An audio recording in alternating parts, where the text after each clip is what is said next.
ఒక association editors association ప్రెసిడెంట్గా ఉన్న వ్యక్తులు ఒక సాక్షి ఛానల్లో కూర్చొని అమరావతి గురించి మాట్లాడారు అంటే అమరావతి మహిళల గురించి మాట్లాడారా, రాష్ట్రంలో ఉన్న మహిళల గురించి మాట్లాడారా ఆ రకంగా అన్నది పక్కన పెడితే ఇది ఆంధ్రప్రదేశ్ రాష్ట్రం తాలూకా గౌరవాన్ని భగ్నం పరిచే విధంగా ఈరోజు మాట్లాడటం. నేను ఎందుకు ఈ మాట చాలా క్లియర్గా చెప్తున్నానంటే ఈరోజు సాక్షి పేపర్ ఎవరిదో మనందరికీ తెలుసు. సాక్షాత్తు ఎక్స్ సీఎం నా పులివెందుల ఎమ్మెల్యే జగన్మోహన్ రెడ్డి గారు వాళ్ళ భార్య భారతిరెడ్డి గారిది. సో అక్కడ కూర్చొని అమరావతి గురించి అలాంటి మాటలు మాట్లాడడం నాకు తెలిసి వైసీపీ వాళ్ళు కూడా హర్షించకూడదు, వాళ్ళు కూడా ఎట్టి పరిస్థితులను యాక్సెప్ట్ చేయకూడదు. ఇది ఇంకొకటి ఏంటంటే అమరావతి అంటేనే జగన్మోహన్ రెడ్డికి ఒక రకమైన అక్కసు.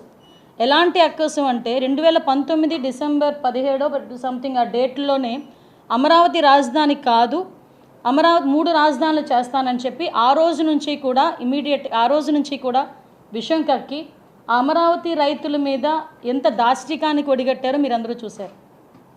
చాలామంది అమరావతి మహిళా రైతులు అమరావతి గురించి మాట్లాడేటప్పుడు ఇప్పుడు మండలి మన బొత్స సత్యనారాయణ గారు ఆయన ఆ రోజు అదొక శ్మశానం అని మాట్లాడిన సందర్భాన్ని కూడా ఈరోజు గుర్తు చేయాలి. అట్ ద సేమ్ టైం ఒకానొక సందర్భంలో కొంతమంది అది అమరావతి కాదు కమరావతి అని చెప్పి మాట్లాడిన సందర్భాన్ని కూడా ఈరోజు మీకు గుర్తు చేయాలి.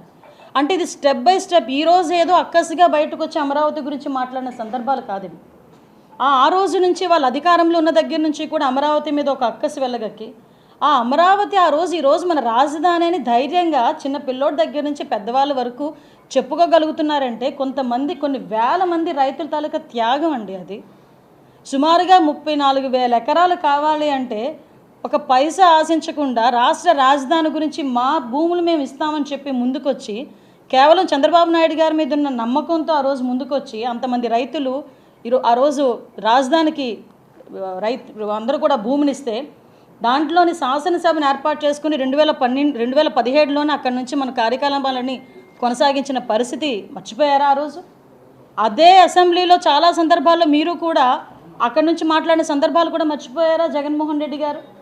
ఆ తర్వాత మీరు వచ్చిన తర్వాత కనీసం సెక్రటేరియట్ మొహాన్ని కూడా చూడకుండా కనీసం క్యాబినెట్ మీటింగ్కి ఏదో ఎప్పుడో 3 నెలలకోసారి 4 నెలలకోసారి ఒక్కసారి సెక్రటేరియట్కి వెళ్ళొచ్చి ఆ సెక్రటేరియట్ అంతా కూడా నాశనమైపోయే పరిస్థితులు కనిపించే పొజిషన్ కూడా మీరు చూశారు.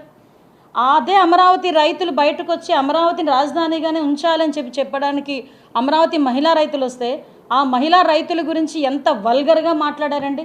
వాళ్ళు కట్టుకున్న చీరల గురించి కూడా తప్పుడుగా మాట్లాడిన సందర్భాలు మర్చిపోయారు అందరూ. ఆ అమరావతి రైతులు అందరూ కూడా సుమారుగా దగ్గర 270 మంది చనిపోయారండి అమరావతి రైతులు ఈ యాజిటేషన్లో. సుమారుగా 1630 రోజులు వాళ్ళు యాజిటేషన్ చేశారు. ఇది కాక న్యాయస్థానం నుంచి దేవస్థానం అని చెప్పి అమరావతి నుంచి మన తిరుపతికి పాదయాత్ర చేశారు. 45 రోజుల పాటు పాదయాత్ర చేశారు. ఆ పాదయాత్ర చేసిన టైంలో ఎంతమంది ఎన్ని అడ్డంకులు సృష్టించారు. వాళ్ళు తింటున్న భోజనంలో మట్టి కొట్టారండి.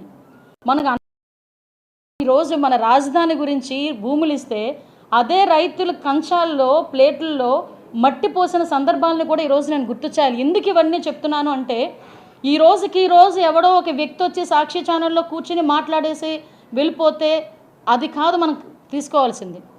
అంటే దీని వెనకాతలు ఎలాంటి కుట్ర నడుస్తుంది, దీని వెనకాతల తాలూకు కుట్రదారులు ఎవరు అన్నది మెన్షన్ చేయాలనే ఉద్దేశంతోనే ఈరోజు మీకు ఇంత డీటెయిల్గా నేను మాట్లాడుతున్నాను.